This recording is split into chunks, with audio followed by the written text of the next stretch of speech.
What's going on, guys? Last NASCAR fan here, and welcome back to another not dorm diecast review, but just a diecast review in general. We're not at my dorm, just getting some recordings done, so I'm not busy for the rest of next week because I will be out of town the following weekend.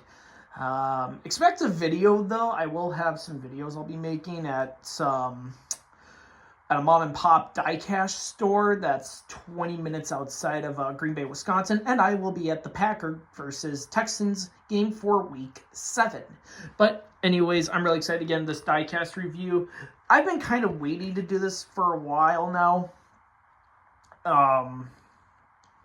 especially because I got it during summer, hold on to it for a bit, and I'm like, I got to get a diecast review done on this anytime, but I was trying to wait for like the right moment, and that moment came as soon as kind of like earlier in the year when Aric Almirola said he would be driving part-time for Joe Gibbs Racing in the Xfinity Series, and I thought, well, let's do a diecast review on the sponsor that basically ruined his reputation in Xfinity, or ruined what was his driving credibility in the Xfinity Series, and that is the 2006 Denny Hamlin Rockwell Automation Chevrolet Monte Carlo for Joe Gibbs Racing. Unfortunately, they did not make a 2007 164 of this car, but basically this is the same scheme that drove in 2007. This is the scheme that is notorious for literally benching Aric Almirola for Denny Hamlin at the 2007 Milwaukee race. Usually, Rockwell Automation, they always wanted the Cup Series drivers. This stems all the way back to basically to 2000 when the sponsorship began with none other than Austin Dillon's father, Mike Dillon. But as soon as Mike Dillon retired, the sponsor then switched over to Jay Sauter and Jeff Green. There was a promo made in 2002 for that diecast. However, that didn't last long either, as in 2003, they actually moved from Richard Childress Racing to Joe Gibbs Racing, and with Mike Bliss. And this would basically last until 2007, 2008. Bliss would then move up to the Cup Series, so Denny Hamlin, who was basically the next in line, got sponsorship. And they made this diecast, especially in 2006, because they didn't make a Rockwell Automation diecast until like 2003 to 2006, and that was that. And then in 2007, Aric Almirola, who already got fired from Gen Racing because of the team literally just falling apart by then, was hired by Joe Gibbs Racing to become a developmental driver for the team, and he ran multiple Cup and Busch races.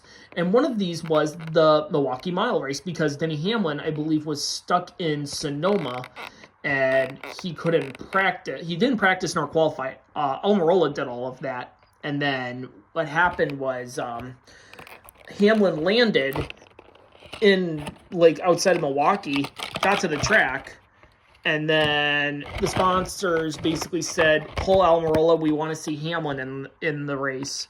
And Almirola, unfortunately, had to step out. And the thing was that Almirola was dominating that race at Milwaukee, so he just handed the seat over to Hamlin just to watch Hamlin win, even though Aric Almirola is technically the race winner at Milwaukee that year. And unfortunately, the ties between Almirola and Joe Gibbs fell apart as he departed by the end of 2007. Tried to bounce with DEI for a little bit in around 2009. That didn't work out because of sponsorship issues. That's what led him back to the Truck Series with Billy Blue and Kyle Busch.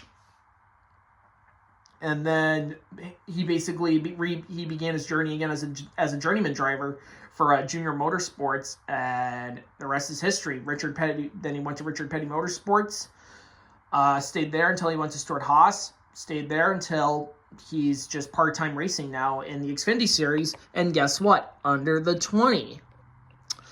Scheme itself, though, is super classic. I do love this paint scheme, and as I do support I love my Wisconsin companies. I like seeing them get diecast made back in the day, especially in the early 2000s. This is a no-brainer for a car. This is just a really nice car.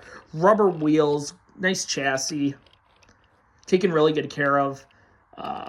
Red, white, and gray is the colors for the primary. Rockwell automation on the front hood. Got all your contingencies over here. You even got the Bush logo. That's pretty cool. Nothing on the C pillar, but the B pillar right over here. Got a couple sponsors, AAA, and oh man, I can't even read the rest of that. And then you got your driver sponsors over here, Natural, Sherwin-Williams, Mac Tools, your usual ones, and then you got some more sponsors here on your quarter panel. That's pretty nice. Oh, I didn't realize it was actually Motorsport Authentic. So this was a little bit later. This was after Action Racing was absorbed by Motorsport Authentic. So this diecast actually released a little later in 2006. Pretty cool. Deck lid, Rockwell automation, and then the TV panel, Rockwell automation itself. Hopefully I can get a couple more of them, especially the Mike Dome one's not too hard to find. However, the Jay Sauter Jeff Green is very difficult to find. There is one on eBay that I might buy, but I really want to get all of them so I can eventually do more reviews on them. But I think this is a really good place to start for now. Anyways, thank you so much for watching. Comment, like, subscribe, hit the notification bell for brand new videos. I will see you in the next diecast review whenever. Take care, everyone. Have a good one. Keep on collecting.